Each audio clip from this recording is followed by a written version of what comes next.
Welcome to Hood Champion Boxing and Sports. In boxing, you find a way to win or you find a way to lose.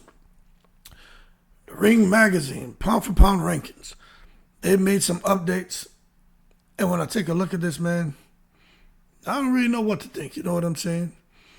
But it's not easy. It's so subjective. But when you really start trying to create your own criteria on putting together these lists, I mean, it can get very complicated. You know what I'm saying? It's just not that straightforward. Excuse me, in my opinion. But nonetheless, when it comes to the Ring Magazine, they have Alexander Usyk as number one. Usyk, then Inoue, then Crawford.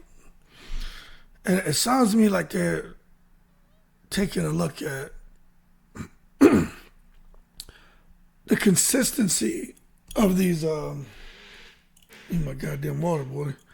The consistencies of these fighters since they've been amateurs. And, you know, Usyk won a gold medal, did great as an amateur. As a pro, got busy, cruiserweight, became undisputed. Heavyweight became undisputed. It's a pretty big damn deal. But then Inoue, outstanding as an amateur, but as a pro, bubbling up, multiple weight divisions, two-time undisputed. Just looks damn near invincible, right? But this thing with Terrence Crawford, 135, 140, 147, twice undisputed, two different weight classes. But you don't see Crawford really take any punishment. You know what I mean? He may get hit, but he doesn't take punishment. So if you ask me who should be ranked number one pound for pound, Crawford, Inoue, you gotta look at the competition they face. I don't know, but that what Usyk did is a pretty big damn deal. He took on two of the lions at heavyweight that outweighed him. And people say, oh, it's heavyweights, it doesn't matter. They can eat steak and potatoes. I don't have to worry about weight. No, the weight matters. But he took on the two lions up there and put the bing bings on them. You know what I'm saying? So I can understand Usyk because that's a big deal, beating AJ and Fury. And Lord have mercy if he fights Wilder and beats Wilder. That's Zhang and those guys. That's hard to argue, especially when you're talking about heavyweights and pound for pound rankings. It's kind of unfair, but what Usyk's accomplished, I can get it. Anyway, him, Crawford, I think those are the next two for sure. The next two. I wouldn't be mad if Crawford was above Inoue. I'm not really mad that Inoue is above Crawford.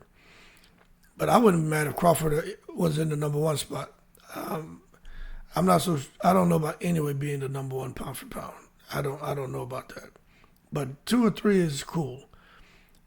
And Crawford, we all know Crawford gets busy. And I tell you what, if Crawford beats Majimov, boy, that's gonna be huge for him. But we gotta wait and see how that plays out because that's a tough fight. Canelo Alvarez, Canelito, he belongs to keep holding his ground because if Canelo wouldn't have beat Munguia, if he would have fought another tomato can, whether it's mandatory or not, I would say take Canelo off the list.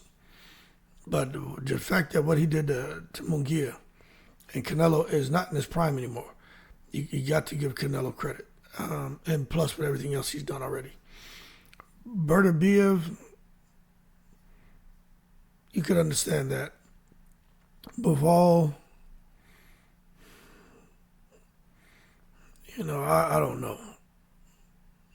Errol Spence, get him off the list. Gervonta Davis should definitely be above Errol Spence. I don't know why they got Errol Spence on here. Gervonta should be above Errol Spence. Bam Rodriguez for sure. Junko Nakatani. Okay, but let me look at something because I'm looking at these names. Let me see before I just start running my big mouth.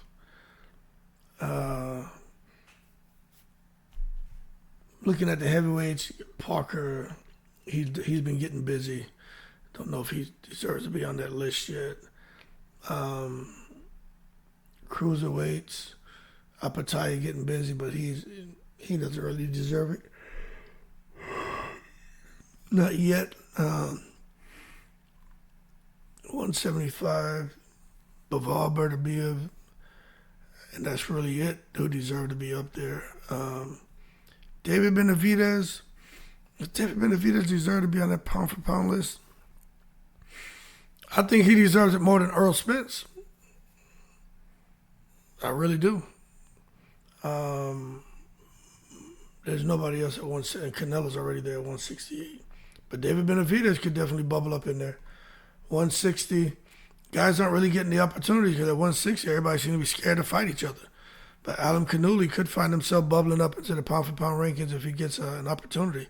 He's a WBO and IBF champion at 160.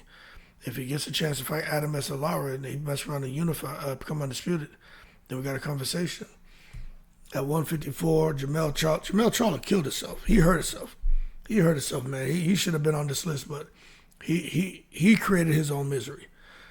But at 154, I mean, aside from Crawford, there's really no one there at 154.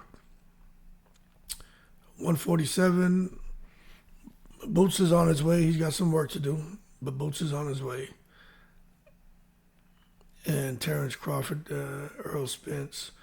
Crawford is already on there. He's at 154 now, but Boots he's got some work to do, but he could easily get into that list. At 140, Teofimo, he ain't really looked that spectacular against Jermaine Ortiz. I think Ortiz beat him. Devin Haney for sure doesn't belong. Matias, he do some work. He can get his ass on that list. Gary Antoine Russell Jr. do some work. He can get on that list. 135, they got Javante on there. Shakir Stevenson does not deserve to be on there. There's no one there at 135 but Javante, really. Even Lomachenko, he got some work to do. At 130, Navarrete, it is what it is. Shakir.